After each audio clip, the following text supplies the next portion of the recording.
The coronavirus and its Delta variant have continued to rear their nasty heads. They forced ComicCon International this year to go virtual again.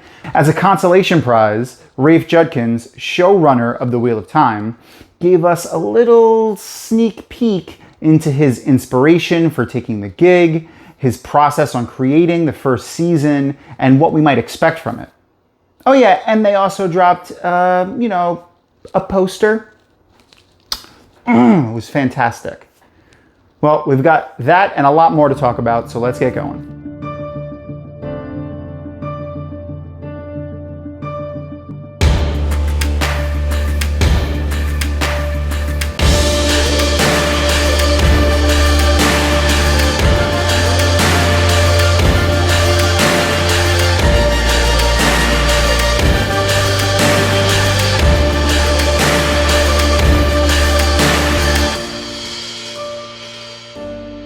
Good day and welcome, fellow humans, to the Wheel of Time Community Show.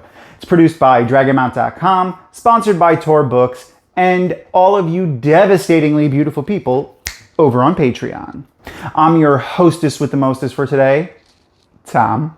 Now, I'm still riding high from JordanCon, but ooh, blood and bloody ashes. Rafe Judkins, showrunner for Amazon Prime's Wheel of Time, really just pushed me a little bit higher with his Comic-Con, drops. Now, before we jump into that, please, if you enjoy looking at my mug, talking about Wheel of Time, or the more likely scenario, you grit your teeth to get through my episodes to see Ebony and Kitty. I mean, it's totally understandable. Be sure to like, comment, subscribe, share this video with your friends, go to our channel and just engage with us on social media, and check out Dragonmount's Patreon. Our Patreon supporters really help out the show, but really just all of Dragonmount's endeavors. It gives you some unique insights into the history of the franchise and our show. And I mean, my blooper reel alone has enough content to fill your weekend, so. On July 23rd, Comic-Con was held virtually over a series of YouTube events. One such event is linked below, and it was a panel that was entirely devoted to Amazon Prime's upcoming programming. And the very first interview on said panel was with Rafe Judkins, who is the showrunner and superfan of The Wheel of Time. During that interview, Rafe talked about a lot of stuff, all right? Honestly, I think it was his best interview to date. Now, you can watch the entire interview for yourself, but here are some highlights that I just want to point out. One of the things that struck me most was how he had read this series with his mother, and how it helped them connect, how they each saw in the characters what it was like to be a person who was different in the world. For Rafe's mother, it was being a woman in a traditionally Mormon household. And for him, in his own words, it was poignant for him because he came out as a little gay kid in Utah. One thing that he said, that the series was always near and dear to his heart. And I can really feel that in his interviews. Now, one statement that had the Watt fandom in a tidbit of an uproar was when he was speaking about how he originally pitched the show.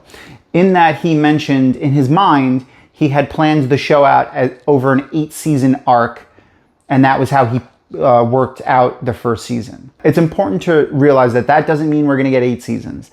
His 8-season comment was just simply where it was in his mind, like that was just something that he used years ago when he was planning everything out. Nobody knows at this point how many seasons it can be. Nobody. Not even the Amazon execs know how many seasons it's going to be. For sure, 2, because they've greenlit the second one. That's it. Now, the number of seasons that we're going to get is going to depend entirely on how the show does financially. And obviously, how the story evolves throughout the show. Things may come up that they're able to shorten, and things may come up that they didn't realize that they needed to dedicate more time for, and it could eat up episodes. But the pièce de résistance of that interview was the poster. Oh my God, she looks so amazing. Look at her, she's so pretty. Her cloak and that set. Oh my God, look at the sky. Oh my God, are those weaves? Anyway, let's talk about what we see there. Now, first, let's talk about the obvious. November 2021. That's the release. Oh, I cannot wait. So now we have, a ish date. It's there. No specific day yet, but we'll just have to see on that. At least there's light starting to overtake the darkness that is the release date. Now with that timeline, we can expect a full trailer probably sometime at the end of August or even maybe mid to late September, which is in line with what Rafe said at the end of the summer, and also what we've been predicting for a little while. One thing that we notice is that the sky in this image looks very reminiscent to the ancient symbol of the Aes Sedai, which of course is a stylized yin-yang. It's the white teardrop alongside a black dragon's fang, and it's split down the middle by a sinuous line representing Saidin and Saidar, the whole of the One Power. Also, what you can see in the foreground here in one of the lower corners, it looks like a lot of tiny little threads of lines in different colors. Could these be weaves? Maybe. And if that is the case, I like what I see here. I like the way these weaves look. And I can't wait to see Moiraine tossing fireballs and balefire, taking out Darkhounds and Trolloc. The logo also here looks fantastic. Now, up until now, we had only seen it on like a black void, not unlike the void in The Ways. And that brings us to the meat and potatoes, so to speak, of what I wanted to talk about today with you guys. Now, we know that that piece of architecture that Moiraine is standing on is in fact a waygate. So this here is apparently what the TV show's waygate is going to look like. We know that for sure because the official Watt on TV Twitter account referred to it that way in the image description. The biggest divergence from the books to the show's waygate is that it's lacking a door. It's not ajar, it's just not there. Now, the waygate door is pretty forking important in the books. Now, I want to take this moment to remind everyone that this is an adaptation. It's a new turning of the wheel, if you will.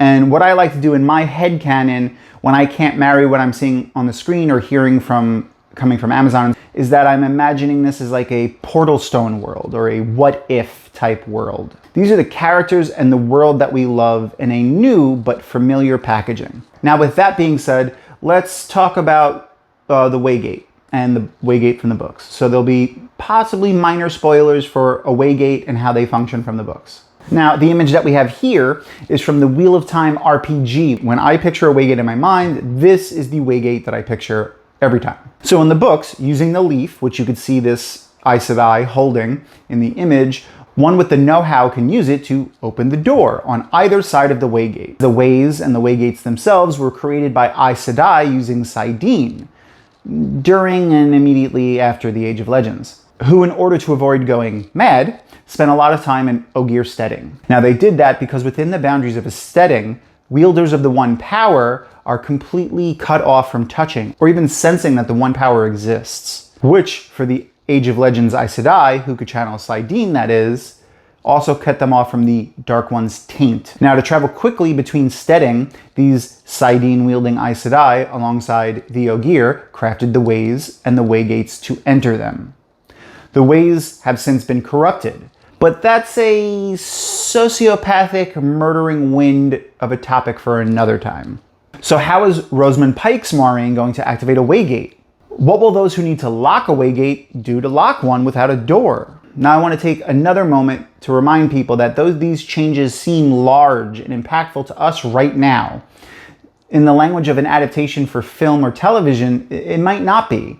This leaf locking system that we, understand from the books is really cool, but it may not translate well into television, or maybe the filmmakers figured out another easier or different way to explain things that help them explain other things further along in the show. So let's not jump to any conclusions on whether something is good or bad until we see the finished product in use. I'm sure some things we're going to be obviously able to anticipate, and there's just going to be some things that we need to waffo or watch and find out. And for that, I'm pretty excited. All right, everyone, that's all I have for you for today. Thanks for hanging out with me. I want to give a special thanks to our sponsor, Tor Books. As always, all of you lovelies who support us over on Patreon.